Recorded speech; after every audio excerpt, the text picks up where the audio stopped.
Hello guys, देखिए हम अपने चैप्टर सरफेस केमिस्ट्री पढ़ रहे थे। बेसिकली सरफेस केमिस्ट्री में आपका एडजॉर्प्शन कंप्लीट हो गया था। अभी नया टॉपिक आपका जो सरफेस केमिस्ट्री का पढ़ना है वो पढ़ना है कैटालाइसिस। क्या पढ़ना है? कैटालाइसिस। कैटालाइसिस के अंदर ऑब्वियस सी बात है हम कैटालिस्ट पढ़ेंगे। दो टाइप्स के कैटालिस्ट होते हैं, क्या होते हैं, क्या क्या प्रॉपर्टीज होती हैं जो आपकी कैटालिस्ट प्ले करता है। तो सबसे पहले आपको पता है कि कैटालिस्ट क्या होते हैं। हमने ये चीज़ काइनेटिक्स में पढ़ी थी। काइनेटिक्स में हमने डील किया था कैटालिस्ट के साथ। तो हमने वहाँ पे बोला था कैटालिस्ट आपके बेसिकली वो सब्सटेंस होंगे जो खुद रिएक्शन के अंदर कंज्यूम नहीं होंगे, बट रिएक्शन का रेट इंक्रीज कर देंगे, रिएक्शन की स्पीड क्या कर देंगे, इंक्रीज कर देंगे। तो उनको हम क्या बोलते हैं? कैटालिस्ट बोलते हैं। फॉर एग्जाम्पल आपके पास पोटाशियम क्लोरेट है, अगर आप इसका डिकम्पोजिशन करोगे आपको मिलेगा potassium chloride along with oxygen gas. ये आपको मिलने वाला है। अब देखिए ये रिएक्शन जो आपकी होती है, ये रिएक्शन जो टेम्परेचर होता है इसमें, ये होती है अराउंड 653 केल्विन के अराउंड आपकी होती है। 653 टू 873 केल्विन के अराउंड आपकी होती है और काफ़ी स्लो प्रोसेस होती है। लेकिन जब आप इसके अंदर इस रिएक्शन को MnO2 की प्रेजेंस में करवाते हो as a MnO2 as a catalyst, ये आपका डिकम्पोजिशन हो गया। तो जो आपका डिकम्पोजिशन है वो आपका इस टेम्परेचर पे ना होके किसी लोअर टेम्परेचर रेंज में आपका हो जाता है। जनरली इस रेंज में हमें देखने को मिलता है। एक तो टेम्परेचर डिक्रीज हो गया, दूसरा जो रिएक्शन है वो क्या हो जाएगी, फास्ट हो जाएगी। ये प्रोसेस क्या हो जाएगी, फास्ट प्रोसेस हो जाएगी। सो यहाँ पे आपका MnO2 जो यूज हुआ है वो कैसे यूज हुआ है, कैटालिस्ट। बात करते कैटालिस्ट, मैंने अभी बताया था, हमने पहले भी पढ़ रखा है, वो सब्सटेंस जो रिएक्शन की रेट को इंक्रीज करेगा विदाउट कंज्यूमिंग इटसेल्फ इन दी रिएक्शन, उसको आप क्या बोलेंगे, कैटालिस्ट। और ये जो फिनोमिना है to increase rate of reaction by catalyst, इस पूरे फिनोमिना को हम बोलते हैं कैटालाइसिस। तो क्या है यहाँ पे मैं एक बार लिखता हूँ, इस substance which increase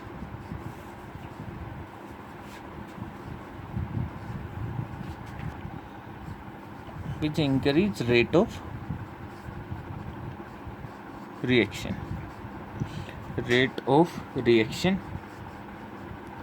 without being consumed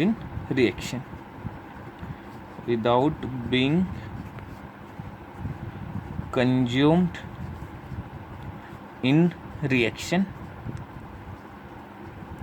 is called a catalyst। उसको क्या हुआ बोलते हैं हम, कैटालिस्ट बोलते हैं। अभी बात करते हैं ये जो फिनोमिना, इसको क्या बोलेंगे, catalysis. The phenomena of increasing rate of reaction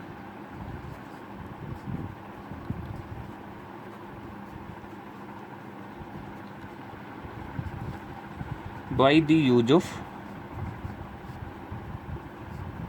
catalyst is called catalysis. उसको क्या बोलते हैं हम, कैटालाइसिस। ठीक है भाई।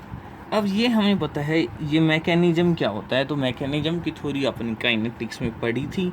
बेसिकली कैटालिस्ट क्या करता है, एक डिफरेंट पाथ आपको प्रोवाइड करेगा, रिएक्शन आपकी रिएक्शन को एक डिफरेंट पाथ प्रोवाइड करेगा जिसकी एनर्जी क्या रहेगी, कम, एक्टिवेशन एनर्जी क्या रहेगी, कम। सपोज करो ये आपका रिएक्टेंट था, ये आपका प्रोडक्ट है। इनिशियली आपका इस पाथ से आपकी रिएक्शन जा रही है। अगर आपने कैटालिस्ट यूज किया तो एक डिफरेंट पाथ आपको रिएक्शन को मिलेगा और एक्टिवेशन एनर्जी क्या हो जाएगी, डिक्रीज हो जाएगी। इनिशियली क्या थी आपकी एक्टिवेशन एनर्जी, इनिशियली थी आपकी ये EA, लेकिन अभी क्या होगी, अगर आपने कैटालिस्ट यूज किया है तो ये क्या आ जाएगी, EAC। तो आपका कैटालिस्ट क्या करता है, basically catalyst provide another path to the reaction which having lower activation energy.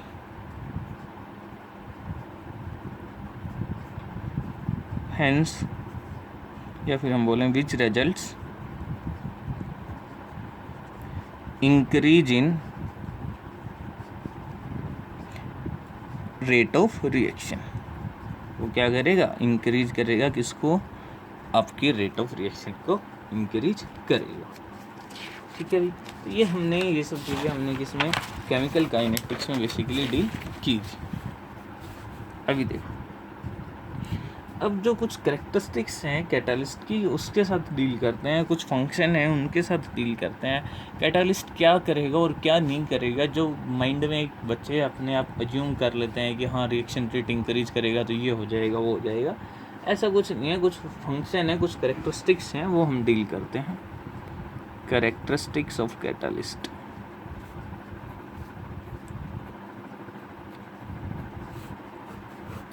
तो देखिए, फर्स्ट कैरेक्टरिस्टिक्स के साथ डील करते हैं।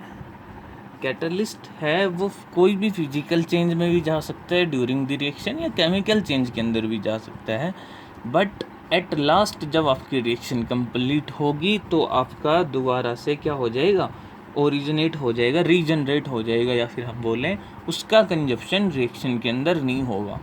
ये चीज़ ऐसा नहीं है कि वो जस्ट आपने डाल दिया और उसने अपने आप स्पीड पाथ प्रोवाइड कर दिया। वो पाथ प्रोवाइड कैसे करता है, वो खुद कुछ रिएक्शंस के अंदर जो आपके फिजिकल चेंजेस करेगा या केमिकल चेंजेस करेगा, खुद रिएक्टेंट के मॉलिक्यूल के साथ कंबाइन करेगा, बट एट लास्ट जब रिएक्शन कंप्लीट होगी तो वो दोबारा से रीजनरेट, सेम अमाउंट आपका रीजनरेट हो जाएगा। तो सबसे पहले ये आपको माइंड होना चाहिए, कैटलिस्ट में undergo a physical change or a chemical change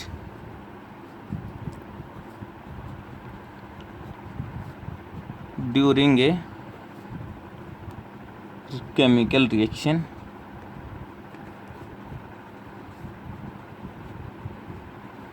ठीक है, बट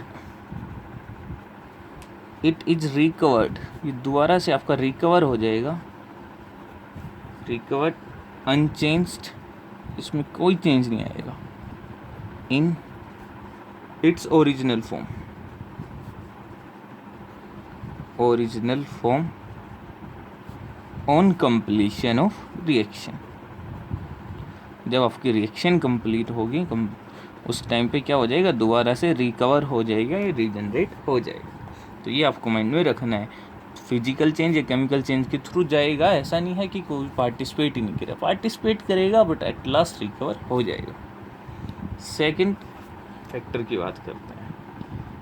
देखिए, अगर आपका इक्विलिब्रियम कहीं एस्टेब्लिश्ड है, सपोज करो ये आपका इक्विलिब्रियम, ये अपने केमिकल इक्विलिब्रियम में भी पड़ा होगा, ये आपका फॉरवर्ड के लिए रेट कांस्टेंट, ये बैकवर्ड रिएक्शन के लिए आपका रेट कांस्टेंट। तो जब आप कैटालिस्ट, एक बार आपने कैटालिस्ट यूज़ किया, एक बार नहीं किया, तो जो कैटालिस्ट है वो इस इक्विलिब्रियम के में इसकी पोजीशन में कोई चेंज नहीं लाएगा। सपोज करो टाइम t = 0 पे इसकी कंसंट्रेशन थी 10, वैन जब आपका टाइम इक्विलिब्रियम जब आपका इस्टेब्लिश हो गया, ये आ गया 6, ये 10 मोल पर लीटर, ये आ गया 6 मोल पर लीटर, और ये आ गया 4 मोल पर लीटर। जब आपने कैटालिस्ट यूज़ नहीं किया था उस टाइम की ये कंडीशन है। जब आप कैटालिस्ट यूज करोगे तब भी इक्विलिब्रियम जो आएगा तो पोजीशन यही आएगी। इक्विलिब्रियम जब एस्टेब्लिश करेगा विद एंड विदाउट कैटालिस्ट, तो आपकी जो कंसंट्रेशन है उनमें कोई चेंज नहीं रहेगा, वो तो उस टाइम भी विदाउट कैटालिस्ट भी सेम रहेंगी एंड विद कैटालिस्ट भी आपकी सेम रहेंगी। सो यहाँ से हम बोलते हैं कैटालिस्ट जो है आपकी इक्विलिब्रियम की पोजीशन को चेंज नहीं करता है, बट क्या चेंज करता है इक्विलिब्रियम के केस में, कैटालिस्ट डालोगे तो वो रेट ऑफ फॉरवर्ड रिएक्शन को भी इंक्रीज करेगा and rate of backward reaction को भी आपका इंक्रीज करेगा।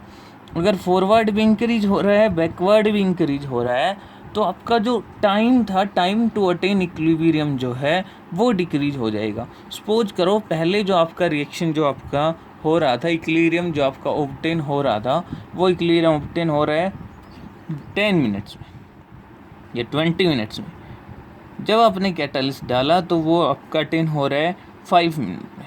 तो कैटालिस्ट ने क्या किया है, जस्ट टाइम को डिक्रीज कर दिया, बिकॉज कैटालिस्ट डालने से फॉरवर्ड और बैकवर्ड दोनों रिएक्शन का रेट इंक्रीज करेगा। सो जो टाइम टू अटेन इक्विलिब्रियम है वो डिक्रीज करेगा, पोजीशन ऑफ इक्विलिब्रियम है वो बिल्कुल भी चेंज नहीं होगी। मोस्ट इम्पोर्टेंट पॉइंट है, याद रखना ही रखना है, समझ आना ही चाहिए आपको, ठीक है भाई। तो देखो यहाँ पे हम लिखते हैं ये point, catalyst does not change, does not shift भी बोल सकते, does not shift the position of equilibrium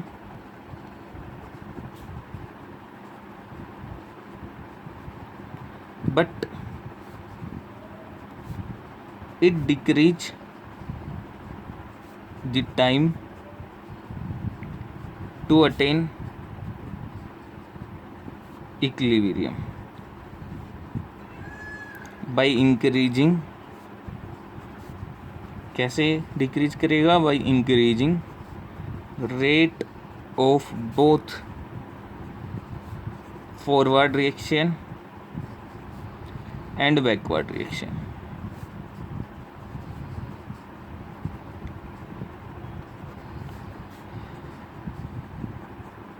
both आपकी forward reaction and backward reaction को रेट को इंक्रीज करेगा।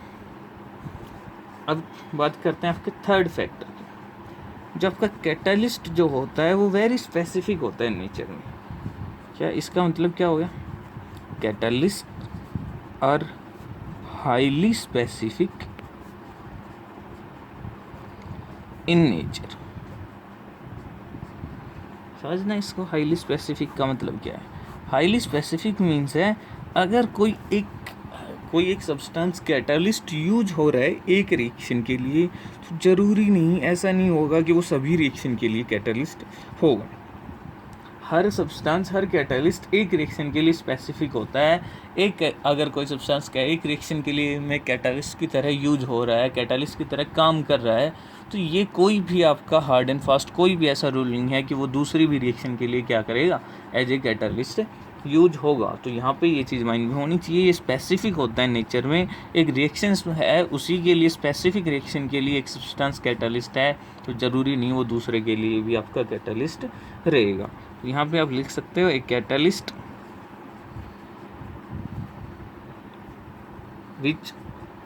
which can catalyze one reaction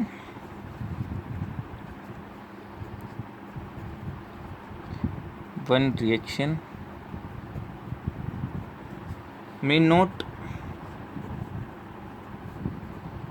have any effect on another reaction,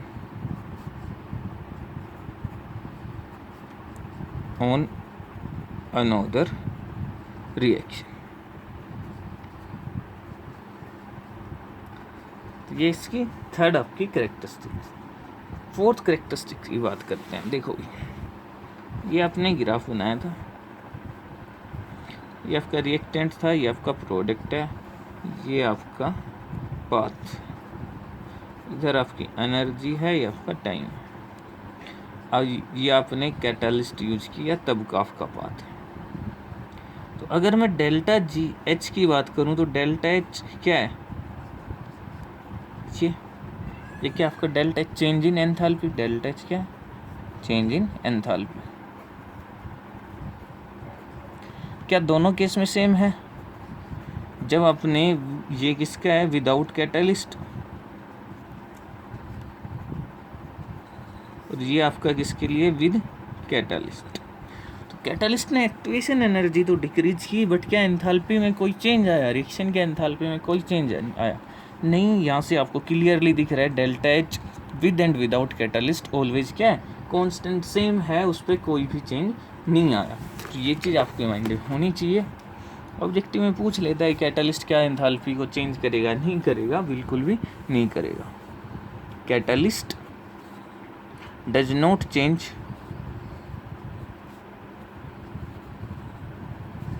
delta H of the reaction. Delta H जो है उसको change नहीं करेगा आपका कैटालिस्ट। ये कुछ कैरेक्टरिस्टिक्स थी जो आपको पता होनी चाहिए। अभी यहाँ पे कुछ 2-3 टर्मिनोलॉजी है वो हम डिस्कस करते हैं। एक टर्म यूज होता है प्रमोटर्स। क्या टर्म यूज होगा? प्रमोटर्स। क्या होता है प्रमोटर्स? कैटलिस्ट क्या करते हैं? एक रिएक्शन की रेट को इंक्रीज करते हैं। और प्रमोटर्स क्या होते हैं? प्रमोटर्स वो आपके सब्सटेंस रहेंगे जो उस कैटलिस्ट की एक्टिविटी को इंक्रीज करेंगे, इन्हेंस करेंगे। देखो कैटलिस्ट क्या करेगा? कैटलिस्ट क्या करता है? रिएक्शन रेट को इंक्रीज करता है। और आपका प्रमोटर्स जो हैं वो क्या करेंगे? कैटलिस्ट की एक्टिविटी को इंक्रीज करेंगे। अगर कैटलिस्ट की एक्टिविटी इंक्रीज करेगी तो आपका रिएक्शन रेट भी फाइनली क्या कर जाएगा? इंक्रीज कर जाएगा। तो ये आपको माइंड में रखना है। क्या होते हैं promoters? Promoters are the substances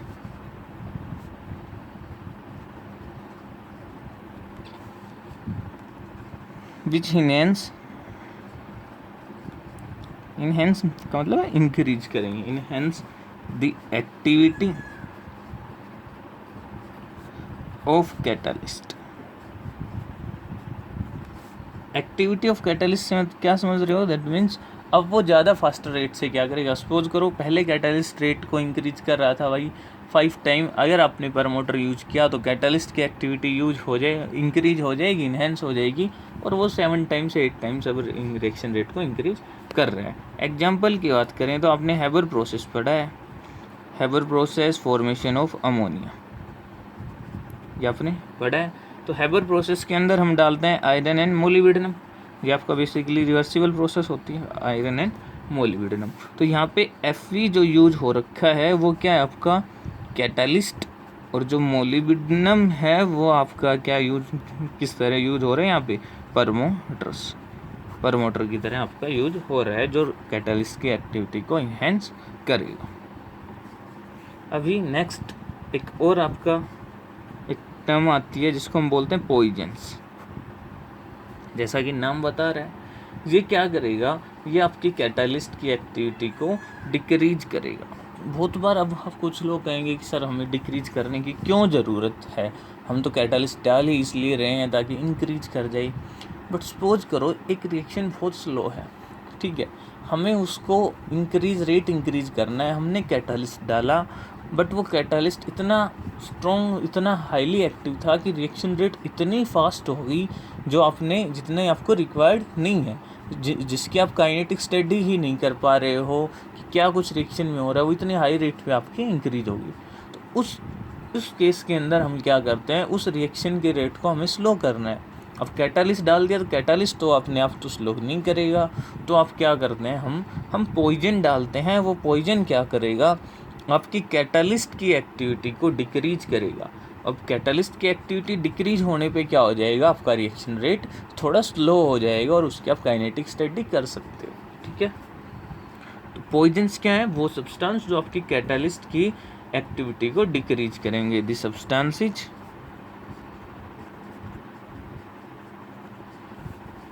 which decrease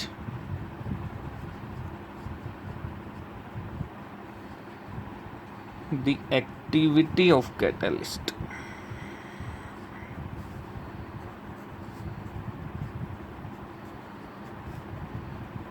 are called poisons।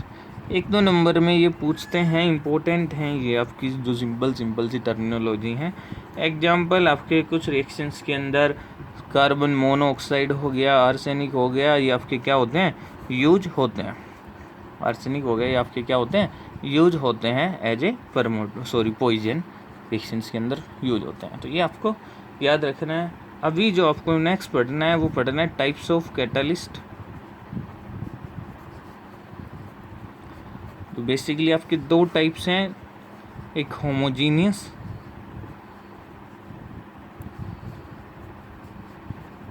और दूसरा आपका हेट्रोजीनियस।